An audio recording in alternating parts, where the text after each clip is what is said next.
नमस्कार दोस्तों, अहम सच न्यूज में आप सभी का स्वागत है। मैं अनिल अंचल लेकर हाजिर हूँ सागवाड़ा शहर सहित आसपास की खास हलचल को। तो फिर चलिए खबरों के सिलसिले को आगे बढ़ाते हैं। सागवाड़ा शहर में आज संपूर्ण लॉकडाउन का असर प्रभावी रूप से रहा। लॉकडाउन के दौरान शहर की सड़कें वीरान रही और गली मोहल्लों में सन्नाटा पसरा रहा। इधर शहर के गोल चौराहे सहित मेन पॉइंट पर पुलिस के जवान तैनात रहे, जो बेवजह विचलन करने वाले इक्का दुक्का वाहनधारियों के साथ सख्ती बरतते नजर आए।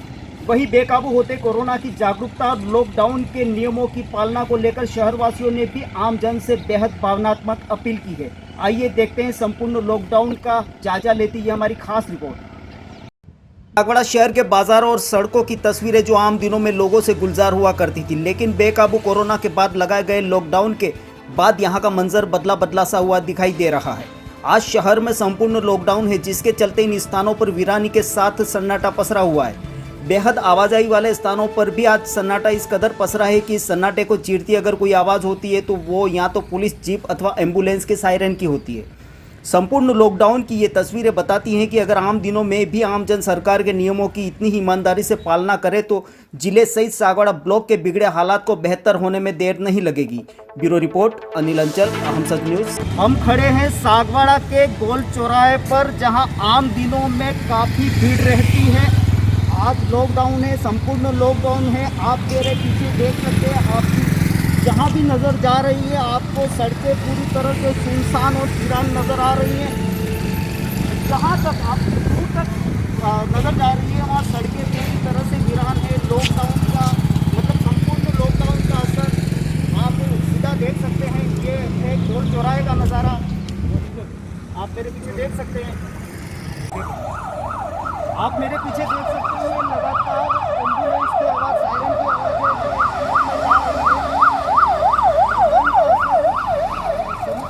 शहर में देखने को मिल रहा है। आप मेरे पीछे देख सकते हैं, मतलब बेवजह घूमने वालों को पुलिस सख्ती से कर्फ्यू की पालना करा रही है। मतलब पुलिस के जवान पूरी तरह से हैं और बताने के लिए आए हैं। कारण घर से बाहर निकलने वालों से पुलिस पूरी तरह से सख्ती से निपट रही है। आप मेरे सामने मेरे पीछे देख सकते हैं, एक बाइक सवार के बिना वजह से घर से निकले हुए उनको पुलिस पूरी सख्ती से पेश आ रही है और उनको आगाह भी कर रही है बिना कारण से घर से बाहर ना निकले। कल शुक्रवार शाम के 6 बजे से सरकार के गाइडलाइन की पालना में लोगों को पालना कराई जा रही है। उसमें जो लोग पालना कर रहे हैं, नहीं कर रहे हैं, इनके खिलाफ सख्त से सख्त कार्रवाई की जा रही है और उनको पालना करवाई जा रही है। फालतू घूमने वालों के खिलाफ सख्ती बरती जा रही है और इनको रोके जा रहे हैं।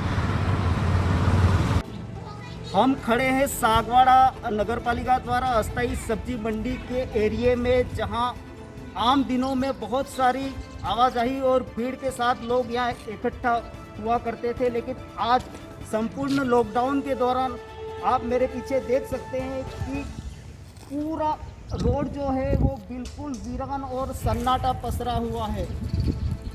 आप देख सकते हैं मेरे पीछे पूरा सन्नाटा पसरा हुआ। आम दिनों में यहाँ पर बहुत ज़्यादा भीड़ हुआ करती है, लेकिन आज संपूर्ण लॉकडाउन है, जिसका पूरा असर देखने को मिल रहा है।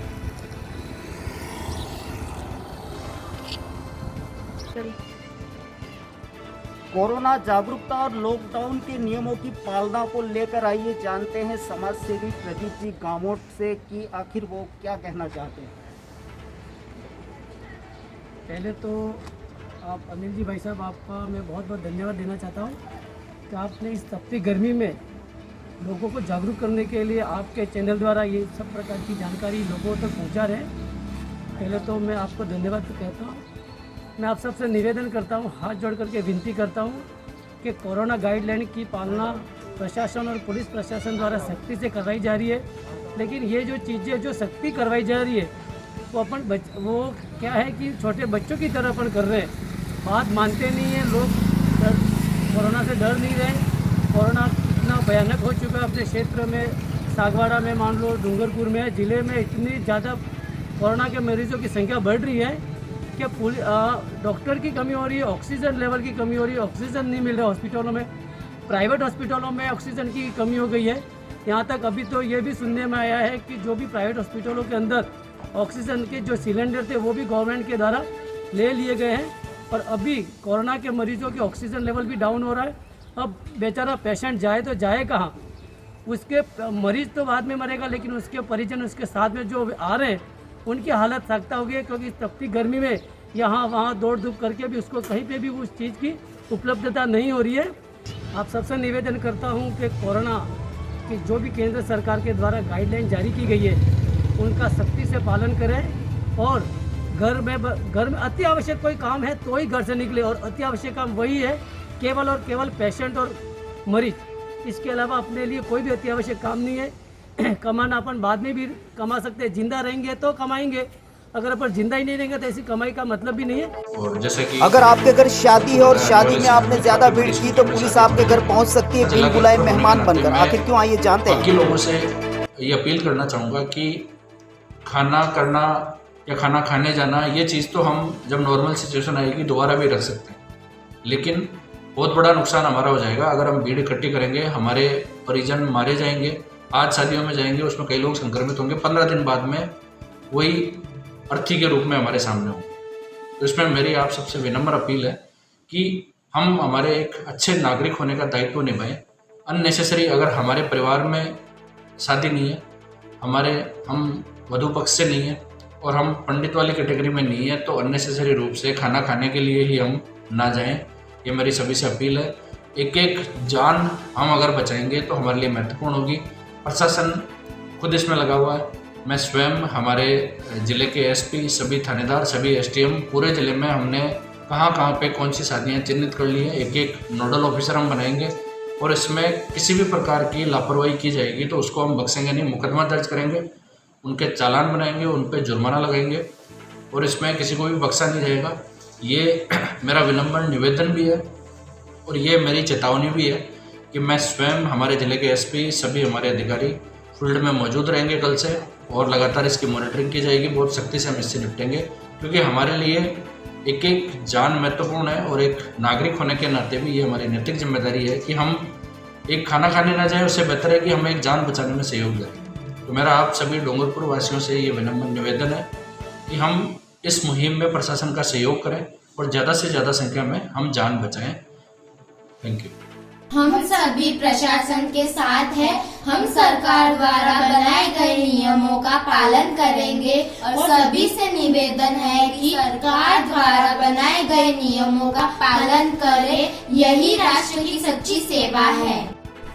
सभी से विनम्र अपील, जब प्रशासन अपना कार्य कर रही है, सरकार अपना कार्य कर रही है, तो क्या हमें अपने कर्तव्य का निर्वहन नहीं करना चाहिए? क्या हम अपने घरों में नहीं बैठ सकते हैं? कोई भी इस महामारी से अनभिज्ञ नहीं है, तो फिर हम क्यों अपना स्वास्थ्य खराब कर अन्य पर बोझ बने? सभी जानते हैं कि हॉस्पिटलों में व्यवस्थाएं नहीं मिल रही हैं, बेड नहीं मिल रहे हैं, तो हम क्यों अपना बोझ किसी अन्य पे डालें?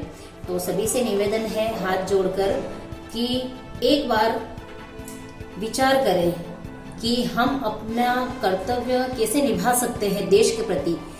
तो आप सब समझ जाएंगे कि हमें क्या करना चाहिए। वास्तव में हमें प्रशासन का साथ देना चाहिए या नहीं देना चाहिए। क्यों हम बेवजह बाहर निकले, क्यों हम मास्क न लगाए, क्यों हम 2 गज की दूरी ना बनाए रखें। इसीलिए सभी से निवेदन है कि एक बार विचार अवश्य करें। धन्यवाद। समाज के संभ्रांत नागरिकों, मेरा नमन।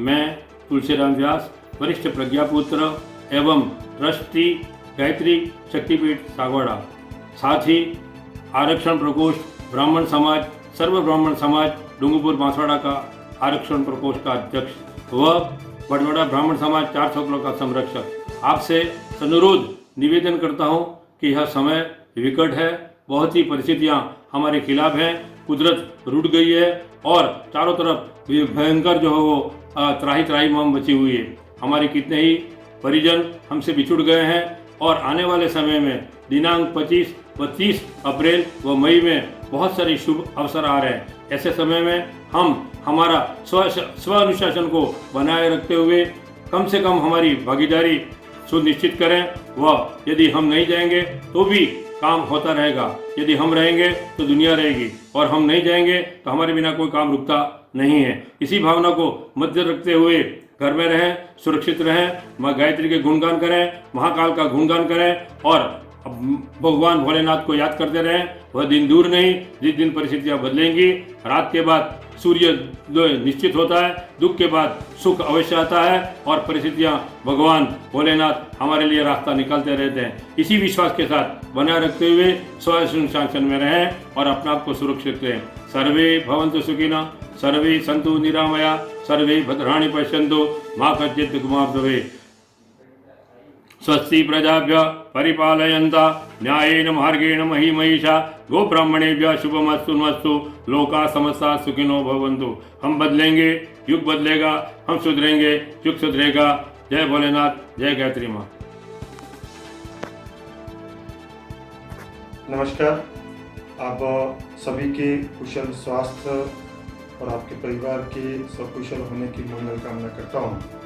वर्तमान समय इस कोरोना महामारी का बहुत विषम समय है और इस समय में केंद्र सरकार हो या राज्य सरकार या जिला प्रशासन हो, यह हमें सख्ती से हमें घर पर रहने का आह्वान किया है। इस समय यह समय हमें हमारी जान बचाने का है, हमारे परिवार के सदस्यों की जान बचाने का है, हमारे इष्ट मित्रों की जान बचाने का है। हमें अपने घर पर ही रह के उनके कुशल मंगल की कामनाएं करनी है। अधिक से अधिक मेरे समस्त युवा साथियों से, क्योंकि यह कोरोना अभी वर्तमान परिप्रेक्ष्य में युवाओं को अपनी जद में ले रहा है। युवाओं से मेरा निवेदन है, मेरे साथियों से निवेदन है, आप कम से कम अपने घर से बाहर निकलें, जब ज़रूरत हो तभी बाहर जाएं। जन अनुशासन पखवाड़े का पूरा पालन करें और अपने परिवार के स्वास्थ्य हेतु आपको इस कोरोना महामारी में स्वयं को बच के भी निकलना है, परिवार को भी बचाना है, अपने अड़ोस पड़ोस को भी बचाना है। जहाँ तक हम देख रहे हैं कि सब अस्पतालों में देखें, सब जगह लाइन लगी हुई है, ऑक्सीजन की कमी है। इसलिए है क्योंकि हर व्यक्ति जो है वो इससे पीड़ित होता जा रहा है। हमें ज़्यादा से ज़्यादा संख्या में घर पर रह के इस कोविड प्रोटोकॉल के नियमों का पालन करते हुए यह विषम समय का हमें निकालना है। जहाँ तक हमारे गांव बिरुड़ा की बात है तो बिरुड़ा में भी 50 से ज़्यादा केस आ चुके हैं। प्रशासन ने यहाँ तकलीफ में ना आ जाए, इसलिए आपसे मेरा अनुनय है, विनय है, निवेदन है कि आप अपने घर पर ही रहें, स्वस्थ रहें, आराम से रहें, अपने परिवार इष्ट मित्रों के साथ पूरा समय व्यतीत करें। ऐसी मंगल कामना करता हूं और यह समय निकल जाएगा। इस समय के उपरांत एक बार फिर अपन अपना व्यापार, अपनी दुकान, अपना दिनचर्या का जो है वह पूरा उपयोग करेंगे। और अभी समय घर पर रहने का है। मास्क, क्योंकि अभी हवा में संक्रमण है, इसलिए आपका मास्क डबल लेयर का मास्क जो है वो आपको पहनना है। 2 मास्क अभी लगा के अगर जाना पड़े बाजार में या कहीं भीड़ भाड़ वाले क्षेत्रों में तो मास्क, डबल मास्क पहन के चलें। दूसरा, शादियों का समय है, मेरे सभी साथियों से भी निवेदन करूंगा कि ऐसे समय में जहां ज़्यादा ज़रूरी ना हो तो ऐसी शादियों में हमें उपस्थित न रहकर घर पर ही उन्हें नव दंपतियों को बधाई संदेश भेज दिया जाए और इस कोरोना में अपनी उपस्थिति न दर्ज करा पाने का आप खेद प्रकट कर लें, पर व्यक्तिशः उपस्थित न होकर आप अपने परिवार की क्षेत्र की जान भी बचा सकते हैं। धन्यवाद। अब मुझे दीजिए इजाजत, हम फिर जल्द मिलेंगे ऐसी ही खास और अहम खबर को लेकर। दोस्तों, अगर आपने हमारे चैनल को अभी तक सब्सक्राइब नहीं किया है तो प्लीज आज अभी और इसी वक्त चैनल को सब्सक्राइब करें ताकि अपने क्षेत्र सहित आसपास की ताजा खबरें आप तक पहुंच सके। साथ ही अगर आपको हमारी खबरें अच्छी लगे तो इसे ज्यादा से ज्यादा शेयर करें। धन्यवाद दोस्तों।